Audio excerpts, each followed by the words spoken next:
ጌታ ይባረክ። ዛሬ ከናንተ ጋር መካፈለው የእግዚአብሔር ቃል በእነዚህ ጊዜያቶች በጣም መንፈሴ ወደ አንድ ነገር አዘን ብሎ ይሄዳል እና ስለ እግዚአብሔር መንፈስ ስለ መንፈስ ቅዱስ የተነገሩ የመጽሐፍ ቅዱስ ክፍሎችን በተለያየ መልኩ አማይበት እንደሞ እንዲምጸልይበት ደሞ ካንዳንድ ወንድሞች ጋር መካፈልበት እንደዛ አይነት ወቅት ነውና ይሄ ከዛ መሃል አንዱን ነው ዛሬ እንድንካፈል የምፈልገው በአንደኛ ተሰሎንቄ ምዕራፍ 5 ከቁጥር 19 እስከ 22 ያለውን ክፍል ነው በዚህ ማለዳ የምንካፈለውና ርዕሱን ከዛው ከመጽሐፉ ክፍል ወስጄ የመንፈስን እሳት አታዳፍኑ ብየዋለሁ። በዚሁ ይሄው ቃል በቃል ስላለ ማለት ነው። ክፍሉን ላንብበው። የመንፈስን እሳት አታዳፍኑ፣ ትንቢትን አትናቁ፣ ሁሉን ነገር ፈትኑ፣ መልካም የሆነውን ያዙ፣ ከማናቸውም አይነት ክፉ ነገር ራቁ ይላል። ጌታ ይባረክ። እግዚአብሔር በክርስቶስ ኢየሱስ ላመንን ቅዱሳን ክርስቲያኖች ከሰጠን አስደናቂ ከሆነ አንዱ ስጦታ የመንፈስ ቅዱስ ስጦታ ነው። ነገር ግን አንዳንድ ጊዜ በህይወታችን ወይም ደግሞ በመካከላችን እንደሚገባ የእግዚአብሔር መንፈስ እንዳይሰራ ልናደርግ የምንችልባቸው አጋጣሚዎች አሉ። ወይም ያንን የመንፈስ ቅዱስን ስራ ልናዳፍን እንችላለን።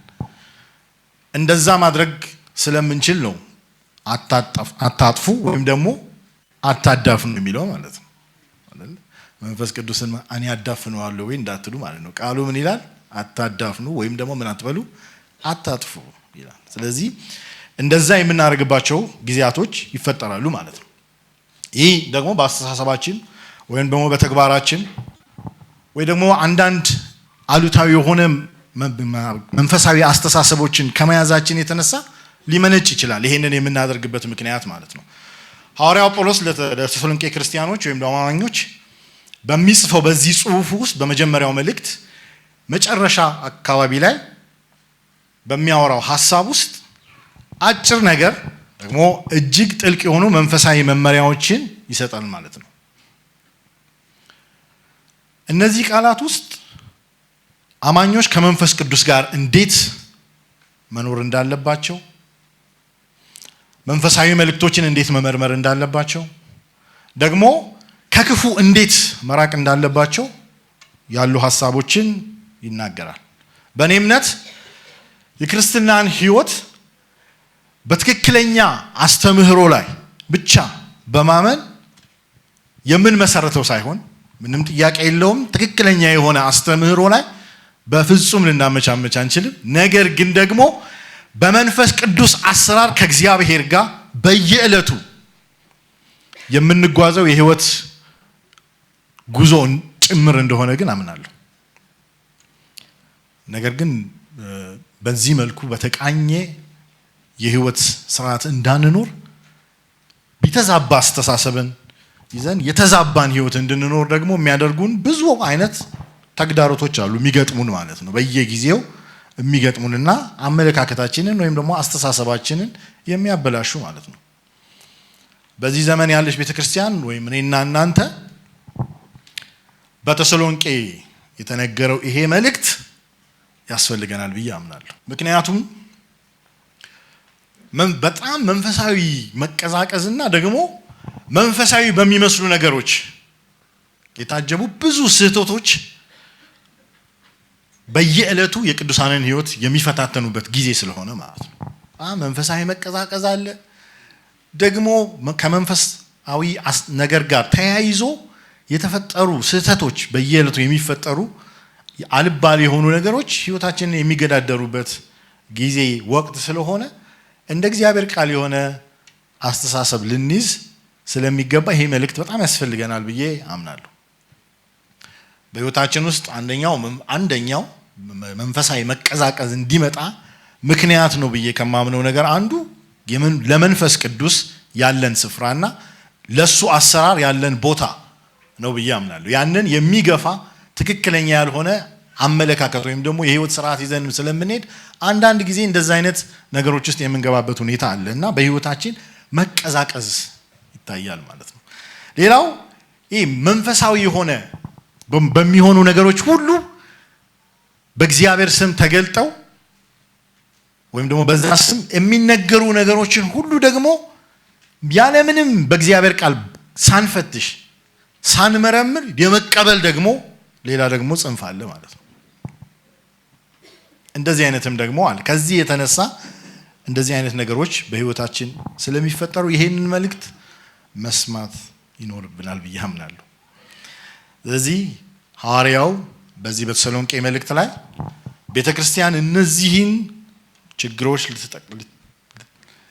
ልትከላከልበት ወይም ደግሞ ልትቋቋምበት የምትችለውን እጅግ በጣም ወሳኝ የሆነና በተግባር ልንተገብረው የሚገባውን እውነት ያስቀምጥልናል ማለት ነው። ስለዚህ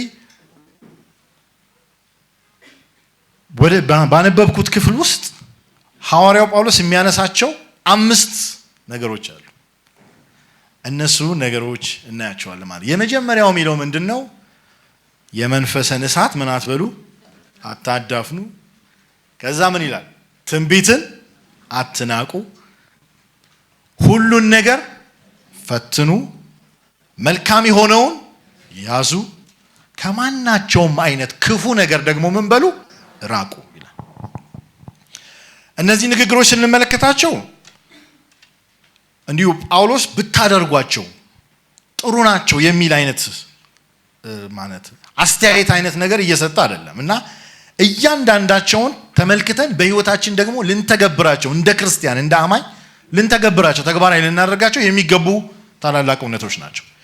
የመጀመሪያው የመንፈስ እሳት ምን አትበሉ ነው፣ አታዳፍኑ። መጽሐፍ ቅዱሳችን በተለያየ ስፍራ መንፈስ ቅዱስን በእሳት መስሎ ሲናገር እናገኘዋለን። ለምሳሌ በሐዋርያት ሥራ ምዕራፍ 2 ላይ የተከሰተው ክስተት ላይ መንፈስ ቅዱስ በእነሱ ላይ በወረደ ጊዜ ታላላቅ እንደ እሳት የሆኑ ልሳኖች ምን አሉባቸው ይላል፣ ወረዱባቸው ይላል። እና ጳውሎስ ይሄንን ምሳሌ መመሰሉ በጣም እንዴት መንፈስ ቅዱስን በዚህ ባይመስለው በምን ይመስለው ነበር እስክትሉ ድረስ ልትሉ የምትችሉት እኔ የተወሰነ ስለ እሳት ለማየት ሞከርኩና ያው ብዙን እዚህ ማላወራችሁ ጠቅላላ ስብከቱ እሳት ስለሚሆን ነው፣ ስለ እሳት ስለሚሆን ነውና በጣም የሚገርም ነገር ነው ያለው ማለት ነው። እና ስለዚህ በጣም ስታገናኙት የሚገርም ነው። በጣም እሳት በጣም ብዙ አይነት ታላላቅ ነገር ነው ውስጡ ያለው ማለት ነው። እንደው ለምሳሌ 3ቱን ሐሳቦች ባነሳቸው እንኳን እሳት ውስጥ ምን አለ? ሙቀት አለ አይደለ? ግን ሙቀት ብለን በጣም ብናስብ በዛ ውስጥ በጣም ብዙ ነገሮች አሉ ማየት ትችላላችሁ። እና እሳት ውስጥ ደግሞ ምን አለ? ብርሃን አለ፣ ሌላ ኃይል አለ አይደለ? እሳት ውስጥ በአንዲት ጥቂት ክብሪት ላይ የተጀመረ እሳት አገር ሊያጠፋ ይችላል፣ አገር ሊያወድም ይችላል አይደል? ምክንያቱም እሱን የሚያቀጣጥል ተቀጣጣይ ነገር መጨመር ብቻ ነው የሚጠበቅባችሁ። ያንን እስካደረግን ድረስ አገር ሊያወድም ይችላል። አንዳንድ ቦታዎች ላይ የሚነሱ ሰደድ እሳቶችን በሆነ በትንሽ ነገር ተነስቶ እንዴት አገራት መቋቋም እስከሚያቅታቸው የሌሎች አገራትን እርዳታ እስኪጠይቁ ድረስ እንደሚያደርግ ታውቃላችሁ። እና የእግዚአብሔር መንፈስ እንዴት ኃያል እንደሆነ ለመግለጥ ይመስለኛል ይህንን ቃል የተጠቀሙ ማለት። ይሄ እንግዲህ እሱን የፈጠረው ኃይል ደግሞ እንዴት እንደሚሆን አስቡ አይደል? እሳትን የፈጠረው ኃይል ደግሞ ስለዚህ ዛሬ በጣም መጨረሻ ላይ እንጸልያለን። ይሄ ኃይል በውስጣችን በኃይል መነሳት አለበት። እንፈቅዳለን። ጌታ ይባረክ። አሜን። አናዳፍንም ማለት ነው። ጌታ ይባረክ። ነገር ግን ደግሞ ያ እንደዚህ የሚነደውን እሳት በላዩ ላይ ውሃ ብንጨምርበት ምን ይሆናል? ይጠፋል አይደል? ይጠፋል። ስለዚህ ጳውሎስ እንግዲህ እየተናገረ ያለው ለተሰሎንቄ ክርስቲያኖች እያላቸው ያለው ደግሞ የመንፈስ ቅዱስን እሳት እናንተ ምን አትበሉ፣ የመንፈስን እሳት ምን አትበሉ፣ አታጥፉ ሲል ያንን ሊያደርግ የሚችል መንፈስ ቅዱስን ሊያጠፋ የሚችል ነገር ስላለም ነው ይሄንን እያለ ያለው ማለት ነው። ሮሜ 12:11 ላይ የእግዚአብሔር ቃል እንደዚህ ይላል፣ በመንፈስ የምትቃጠሉ ጌታ ይባረክ። ምክንያቱም መንፈስ ቅዱስ በህይወታችን ውስጥ ሲሆን ምን አይነት ኃይል ምን አይነት የመንፈስ ጉልበት መንፈሳዊ ነገር ለማድረግ የሚኖረን ጉልበት እናውቃለን። እንዲሁም ደግሞ የመንፈስ ቅዱስ እሳት ሲዳፈን በህይወታችን ክርስትና ህይወታችን ምንድነው የሚሆነው? ይደርቃል። ድርቀት ነው የሚሰማን አይደል? ቅዝቃዜ ነው የሚሰማን። ያለ ኃይል እንሆናለን።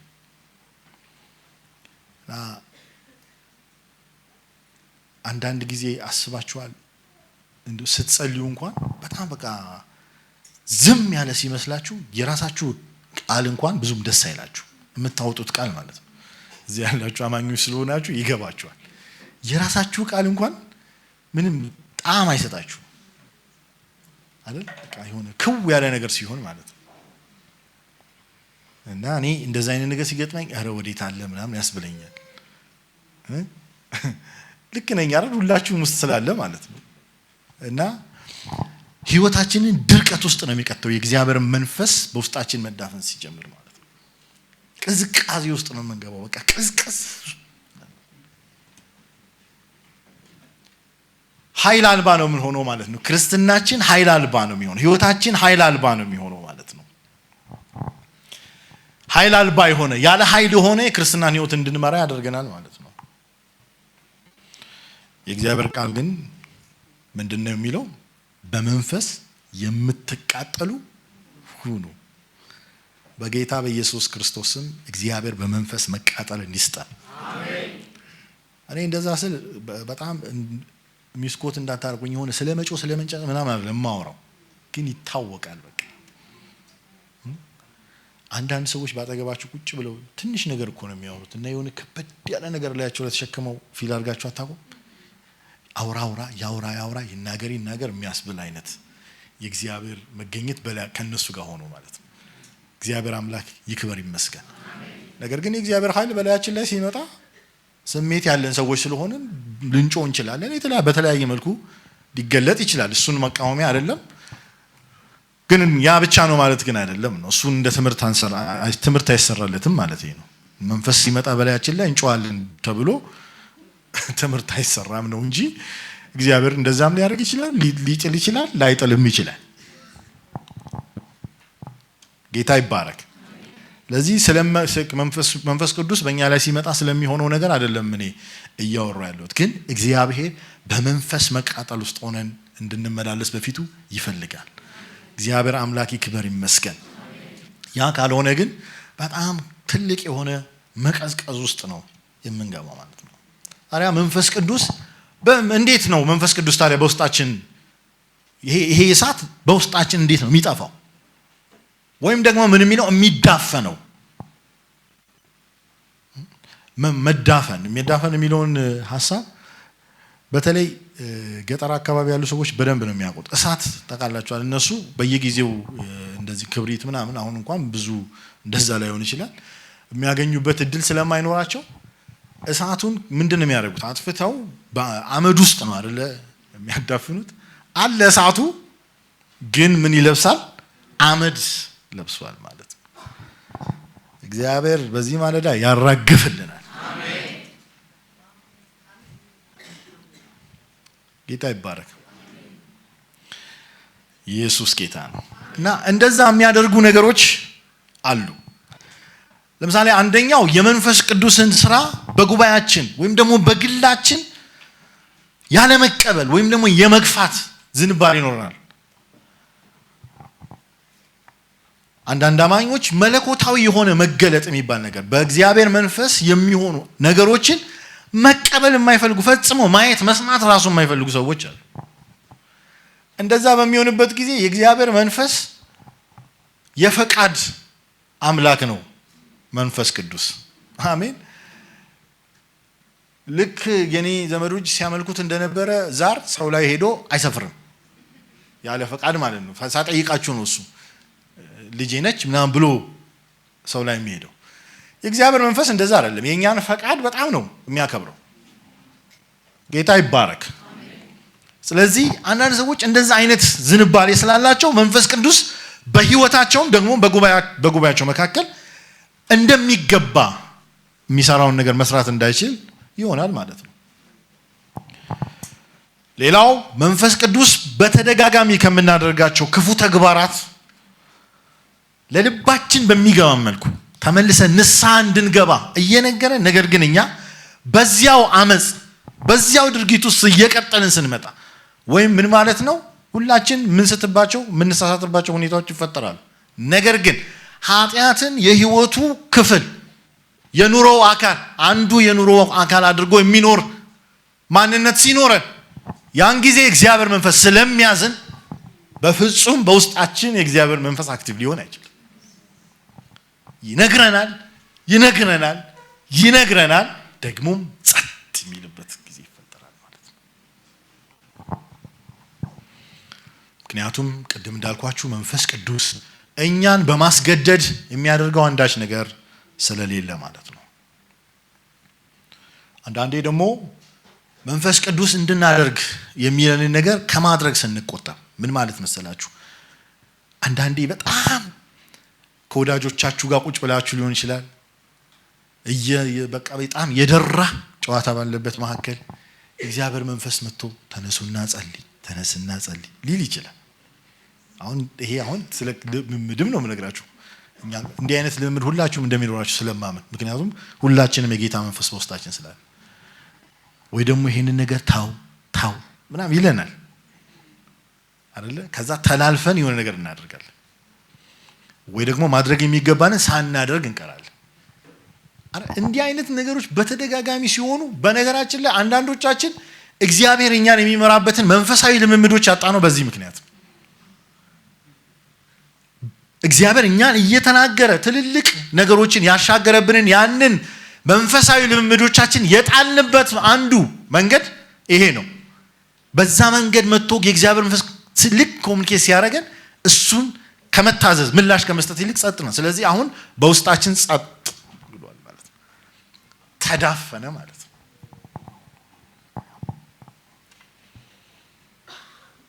ሌላው የጸጋ ስጦታዎችን ያለማክበር እና ለጸጋ ስጦታ በጣም የወረደ ማለት የሚገባውን ስፍራ ያለመስጠት መናቅ ነው ይሄን የሚያመጣው። ወይ ደግሞ ቸል ማለት እና እግዚአብሔር በእኛ ውስጥ ያስቀመጠውን ጸጋ ራሱ ቸል ልንል እንችላለን። በመካከላችን ተገልጦ ሊሰራ የሚፈልገው የእግዚአብሔርን መንፈስ ጸጋ ቸል ልንል እንችላለን። ልንንቅ እንችላለን። በጣም ንቀት ውስጣችን ደግሞ ይሄ ምንድነው አይነት ነገር ማለት ነው።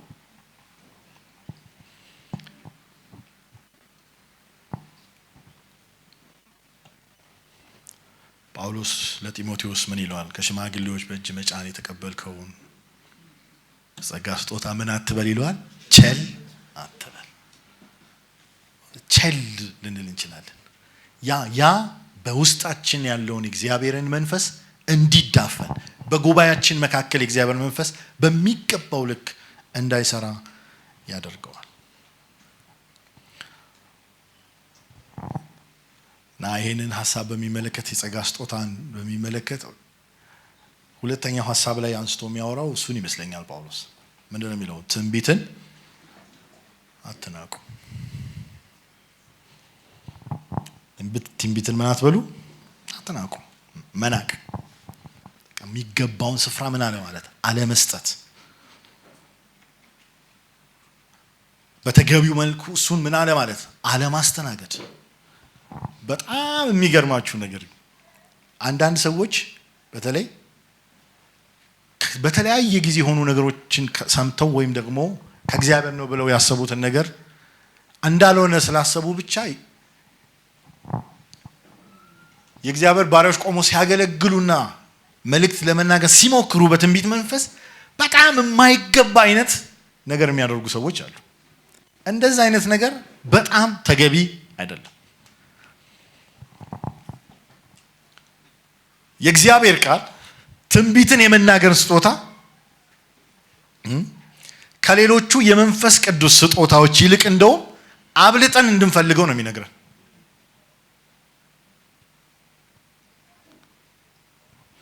የእግዚአብሔርን ቃል አንደኛ ቆሮንቶስ ምዕራፍ 14 ቁጥር 1 ምንድነው የሚለው? ፍቅርን ተከታተሉ፣ መንፈሳዊ ስጦታዎችን ልዩ ስጦታዎችን ማለት ነው በተለይም ትንቢት የመናገርን ስጦታ በብርቱ ፈልጉት ነው የሚለው። አያችሁ፣ በብርቱ ፈልጉት።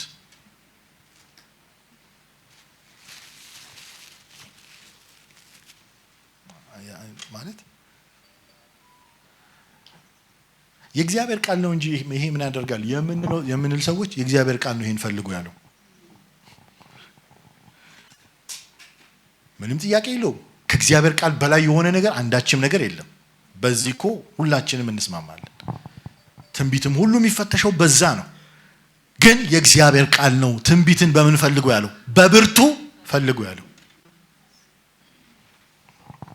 ለምን? በጣም ምክንያቱን ራሱ ያስቀምጣል። ትንቢቱ የሚመጣበትን ምክንያት ምንድነው የሚለን? ትንቢት የሚናገር ግን ለማነጽ፣ ለማበረታታት፣ ለማጽናናት ለሰው ይናገራል። ለማነጽ ይናገራል፣ ለማበረታታት ይናገራል፣ ለማጽናናት ይነገራል። አያችሁ፣ ሰይጣን ወይ አንድ የሆነ ጽንፍ ጋር ይወስደናል፣ ወይ እዚህኛው ጽንፍ ጋር ይወስደናል።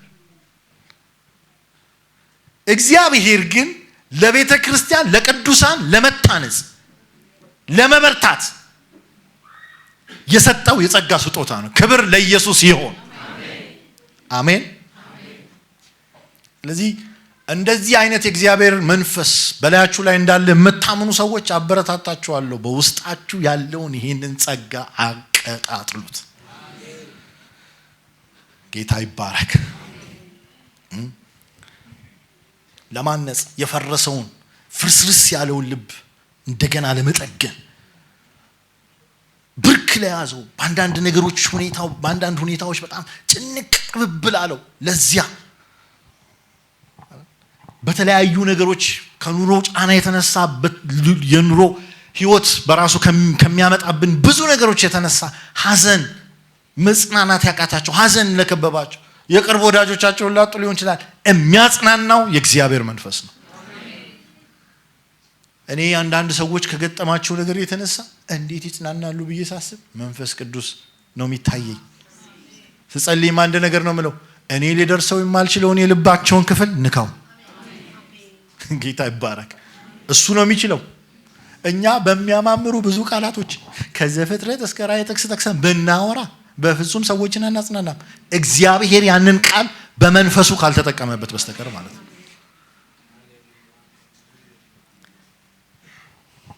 ጌታ ይባረክ።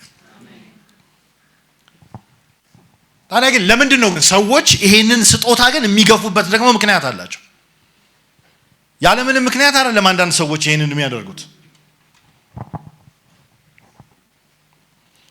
ከነዚህ መካከል አንዳንዶቹን ለመጥቀስ ብንሞክር አንዳንድ ጊዜ ይህንን ጸጋ ተቀብለው በዚህ ጸጋ የሚያገለግሉ አገልጋዮች ወይም ቅዱሳን ከሚያደርጓቸው የማይገባ ድርጊቶች ተነስተው ሰዎች ይህንን ነገር ይገፋሉ። እሱ ግን አይደለም ትክክለኛው። እንደ እግዚአብሔር ቃል የሆነውን ሐሳብ መያዝ ነው ትክክለኛው። በእግዚአብሔር ቃል ላይ መቆም ነው ትክክለኛው። ደግሞ የጸጋ ስጦታው የተቀበሉትን የጸጋ ስጦታው ከተሰጠበት ዓላማ ውጪ ለሚሆን ነገር ሲጠቀሙበት፣ ለራሳቸው ለሚሆን ነገር ሲጠቀሙበት ብዙ ምሳሌዎችን ማንሳት ከዚህ አንፃር ይቻላል። ነገር ግን መድረኩን የትችት መድረክ እንዳላረገው እናንተ ስለምታውቁት ማሰብ ትችላላችሁ። ከዚህ የተነሳ ሰዎች ይሄንን ሊገፉ ይችላሉ። ሌላው ከሐሰተኛ ነቢያቶች የተነሳ ሐሰተኛ ነቢያት ከመነሳታቸው የተነሳ በእነሱ በቀጥታም ይሁን በተዘዋዋሪ ከገጠማቸው ጉዳት፣ አንዳንዴ ቀጥታ እነሱን ከገጠማቸው ነገር፣ ሌላ ደግሞ በእነሱ ዙሪያ ያሉ ወዳጆቻቸውን ከዚህ ነገር በዚህ አገልግሎት ከሚያገለግሉ ሰዎች ከገጠማቸው ነገር ተነስተው ሰዎች ይሄንን አገልግሎት ሊገፉት ይችላሉ። አሁንም ግን እላለሁ ይሄንን አስተሳሰባችንን እንደ እግዚአብሔር ቃል ማስተካከል አለብን። ለምን? የእግዚአብሔርን መንፈስ በውስጣችን እንዳናጠፋ፣ በጉባኤያችን መካከል እንዲሰራ እንዳንከለክል ማለት ነው። ጌታ ይባረክ። ስለዚህ ከነዚህ አሁን ከገጠሙን ነገሮች የተነሳ ነው እንግዲህ በዚህ ዘመን ያለን ቅዱሳን ወይም ቤተክርስቲያን በሁለት ጽንፍ ላይ የቆሙ ህዝቦችን የያዘች ቤተክርስቲያን ሆናለች ማለት ነው። አንደኛው ጽንፍ ምንድነው? ይሄንን ነገር የሚቃወም ማለት ነው። በፍጹም እኔ ጋር እንዲመጣ አልፈልግም፣ ምንም አይነት ነገር አልፈልግም፣ ምንም አይነት የእግዚአብሔር የጸጋ ስጦታ ምናምን የሚባል ነገር አልፈልግም፣ በዚህ መልኩ እንትን ማለት አልፈልግም፣ በቃ ጉባኤ እሄዳለሁ፣ የእግዚአብሔርን ቃል እሰማለሁ፣ በቃኝ የሚል አይነት አስተሳሰብ ይዞ የተቀመጠ አይነት ጎራ ይኖራል። እንዳልኳችሁ ደግሞ ሁለተኛው ደግሞ የመንፈስ ቅዱስ አሰራር ነው ተብሎ የተባለውን ነገር ሁሉ ማለት ነው፣ ሁሉንም በእግዚአብሔር ስምና በመንፈስ ቅዱስ ስም የሚደረገውን ነገር ሁሉ ደግሞ የማስገባት አባዜ ደግሞ አለብን። አንዳንዱ ደግሞ እንደዛ ነው፣ በቃ ያለምንም መፈተሽ ያለምንም መፈተን ማለት ነው።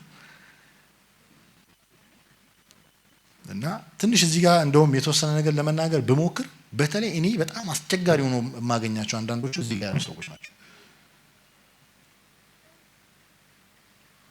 የተገለጠ ጉዳት እንኳን እያሳያችኋቸው የተገለጠ የእግዚአብሔር ቃል ላይ ያለ ስህተት የተገለጠ እንደ እግዚአብሔር ቃል ያልሆነ ልምምድ እንኳን እያሳያችኋቸው ያንን ዲናይ አድርገው የእግዚአብሔር ነው ማለት ይቀናቸዋል።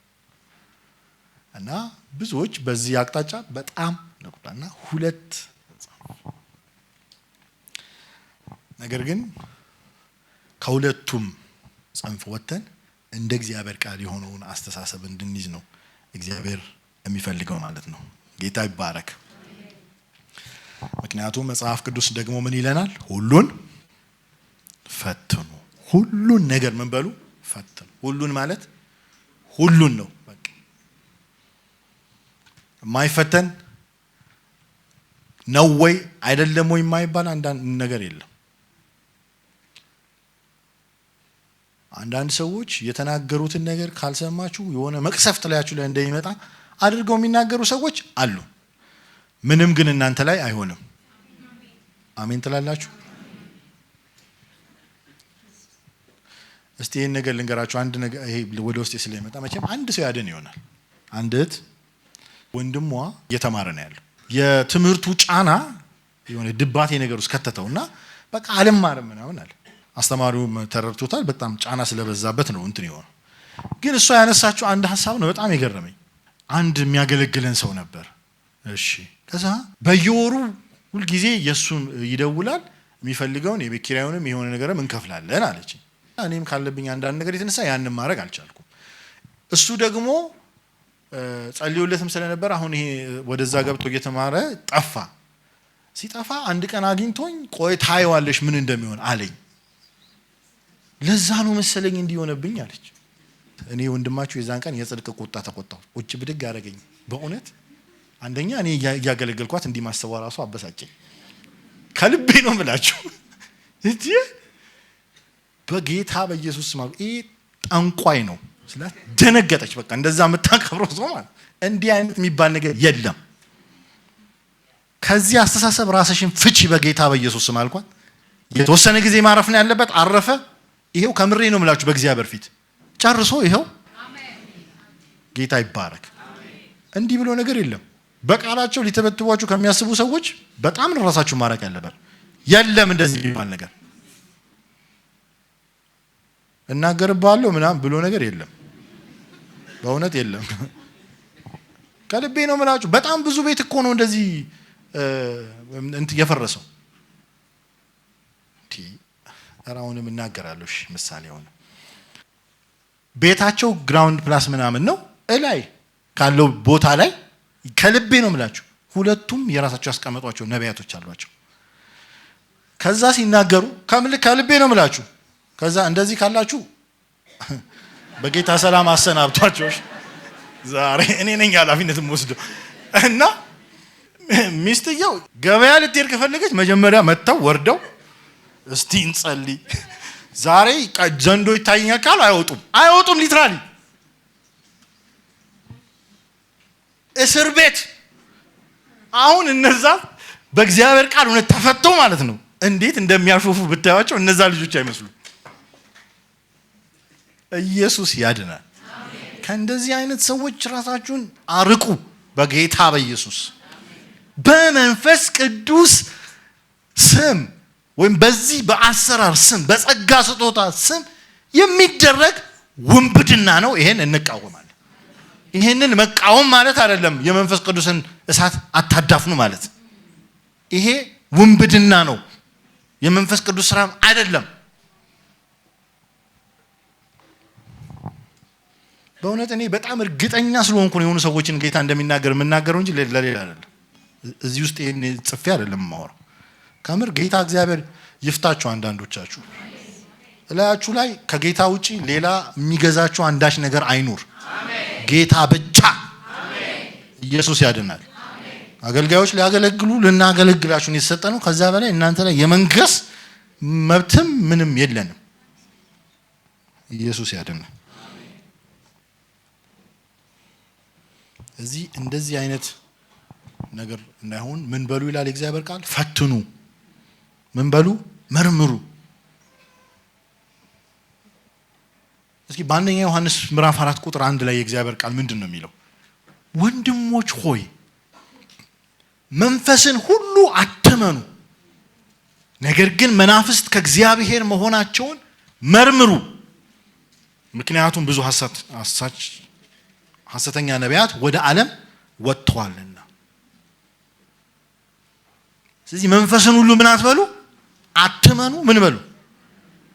መርምሩ ይላል የእግዚአብሔር ቃል።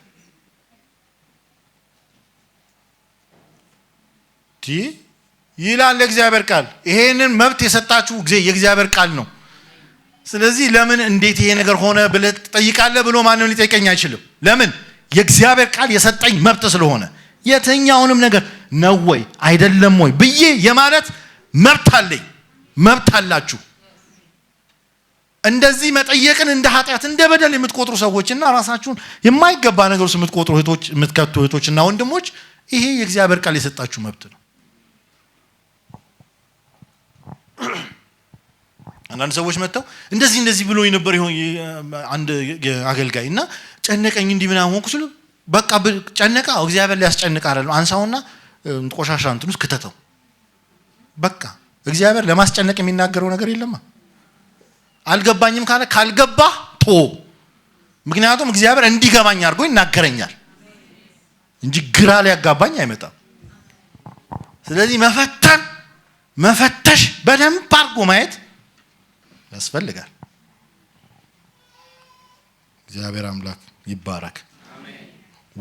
ወርቅነቱ በጣም ፒውር ወርቅ መሆኑ በእሳት አልፎ እንደሚፈተን እንደዚሁ በእግዚአብሔር ቃል እና በመንፈስ ቅዱስ የሚሆኑትን ነገሮች ሁሉ መፈተሽ እንችላለን።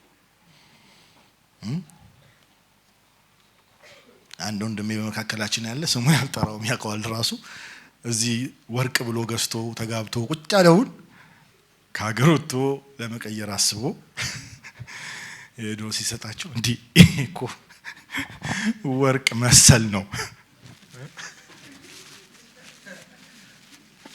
ብለውታል። እውነተኛ ነገር ነው ነገራቸው ስላለ በኋላ አይለቀኝም እና እኔም እጄ ላይ አድርጌያለሁ። ምን እንደሆነ መድኃኒዓለም ነው የሚያውቀው።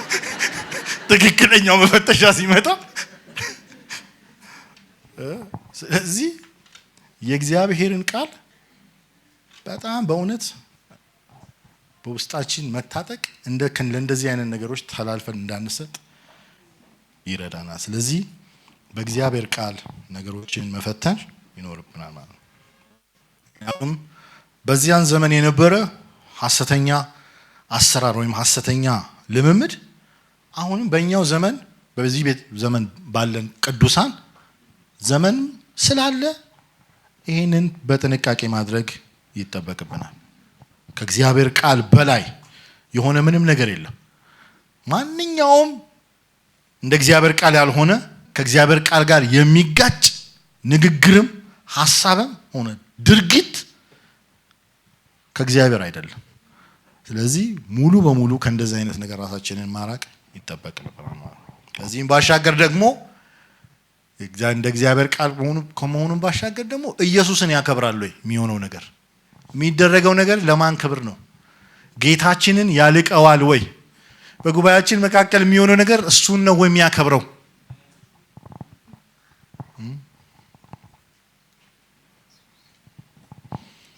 በዚህ ዘመን እላለሁ እኔንም መድኃኒዓለም ይጠብቀኝ። ብዙ አገልጋዮች በራሳቸው ፍቅር ወድቀዋል እና ጌታን ሳይሆን ራሳቸውን እያመለኩ እንዳለ ላረጋግጥላችሁ እወዳለሁ። አንዳንዶቹ በደንብ ነው የሚያስታውቁት። በቃ ሁሉ ነገራቸው ውስጥ እኔ ነው። ግን የሚሆኑ ነገሮች ሁሉ እሱን ማክበር አለባቸው።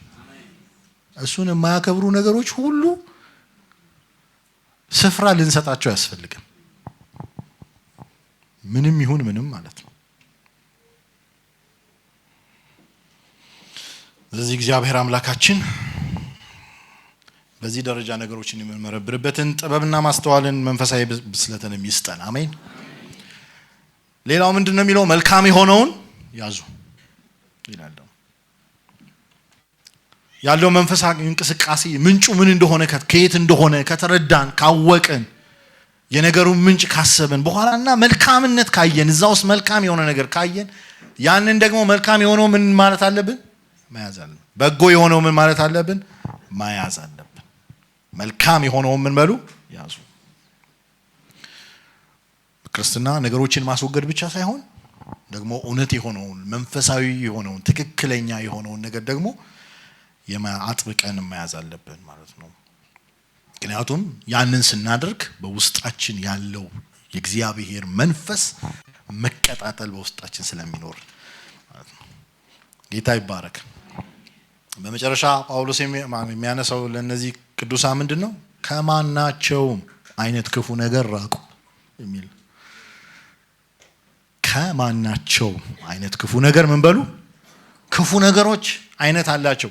ግን ጠቅለል አድርጎ ከማናቸውም አይነት ክፉ ነገሮች ምን በሉ? ራቁ።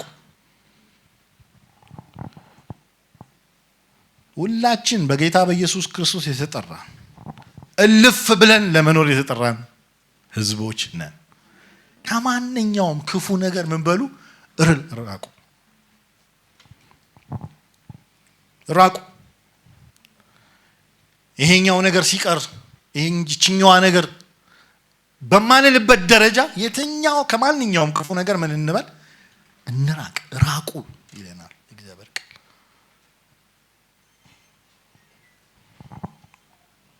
ንጽህና የተሞላበትን ህይወት ለመኖር አማኞች የሆንን ሁሉ በየዕለቱ ትኩረት ልንሰጠው የሚገባ ጉዳይ ሊሆን ይገባል።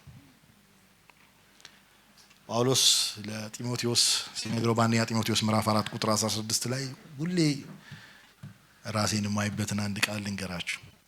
ለህይወትህና ለትምህርትህ ተጠንቀቅ። እስኪ ተጠንቀቅ በሉ።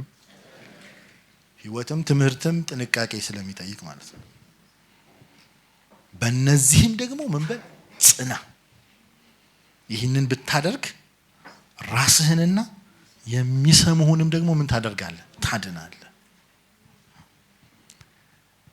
ስለዚህ በጣም ለዚህ ትኩረት ሊኖረን ይገባል ማለት ነው። በእያንዳንዱ ቀን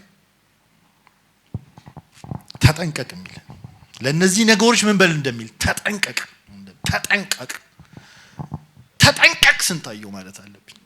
ለህይወት ተጠንቀቅ፣ ለትምህርቱ ተጠንቀቅ። ምክንያቱም ነገ አካሄድ የሚሆነው አኗኗር የሚሆነው ያ ስለሆነ ማለት ነው። በህይወት ውስጥ የሚገለጠው የሚተረጎመው ያ ትምህርት ስለሆነ ማለት ነው። ተጠንቀቅ፣ መጠንቀቅ። ከዛ ደግሞ የሆነ ቀን አይደለም፣ እዛ ውስጥ ደግሞ መጽናት ማለት ነው። በጥንቃቄ ውስጥ መጽናት ሁል ጊዜ ማለት ነው። ተጠንቀቅ።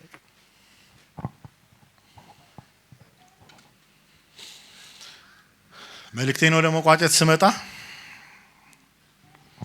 ሐዋርያው በዚህ በአንደኛ ተሰሎንቄ መልእክት ውስጥ መንፈሳዊ ህይወታችንን በትክክል እንዲመሩ ግልጽ መመሪያ ይሰጠናል።